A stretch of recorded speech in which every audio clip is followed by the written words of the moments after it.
Hello and welcome to day 4. Today's story is Where the Forest Meets the Sea. Tilly really loves this book and I can't wait to show you the way the beautiful collages have been put together in this story. This is all about the rainforest in north of Queensland and it's a really sweet story and the moral of it gives us something to think about with the way that we are looking after our planet. So I hope you enjoy this story. Tilly loves this one. We have a tendency to read it over and over and over again. This is by Jeannie Baker. So this is Where the Forest Meets the Sea. I'll sit here so you can see the pictures properly. My father knows a place we can only reach by boat.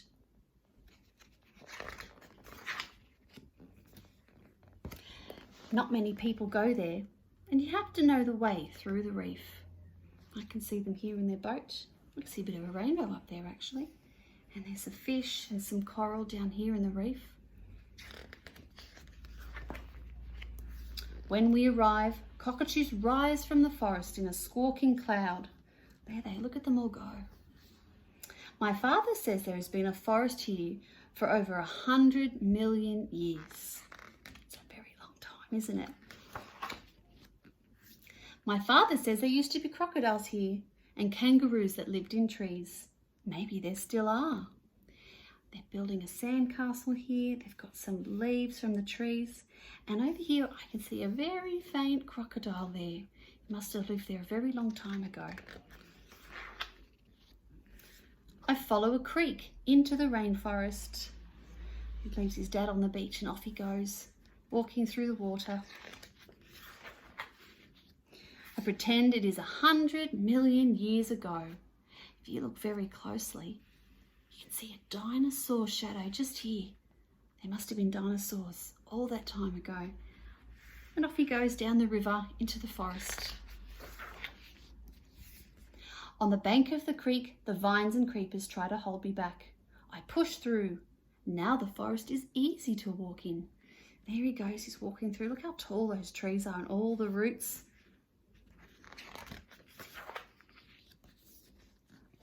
I sit very still and watch and listen.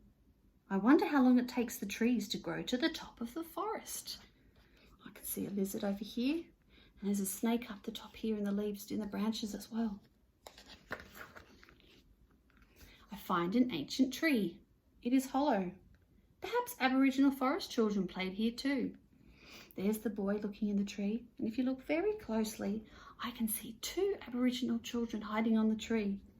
There's a little boy down here, and there's another one up here climbing up the tree. They look like they're very good climbers. I climb inside the tree. It's dark, but the twisted roots make windows. This is a good place to hide. I can see a cassowary there. See that tall bird? And there's a big spider building a web.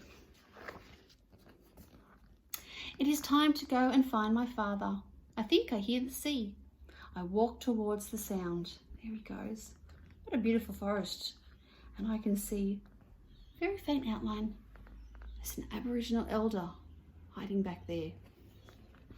Amazing. I wonder what stories would be held in that forest. My father has made a fire and is cooking the fish he caught.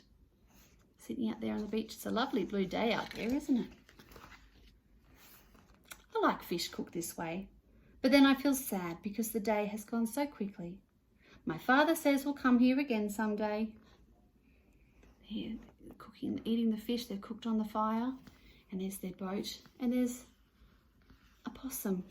Or an opossum possibly. And if you look very closely, there's another dinosaur over there, up the back.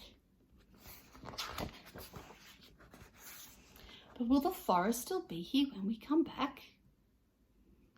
That's the same beach they were just sitting on, isn't it? I can see some people over here on the beach. I can see some buildings. I can see a boat. Over here are some cars. And here are some children sitting by the pool watching TV.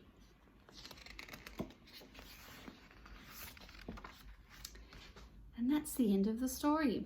I hope you enjoyed that. As I said, I really love the way the collages have been put together in this book, and the message, I guess, that it's giving about looking after the environment that we have around us, which is probably very apt right now because the world is in a little bit of trouble. So I think this is a really good book. Anyway, that's today, and I look forward to seeing you again tomorrow. Bye.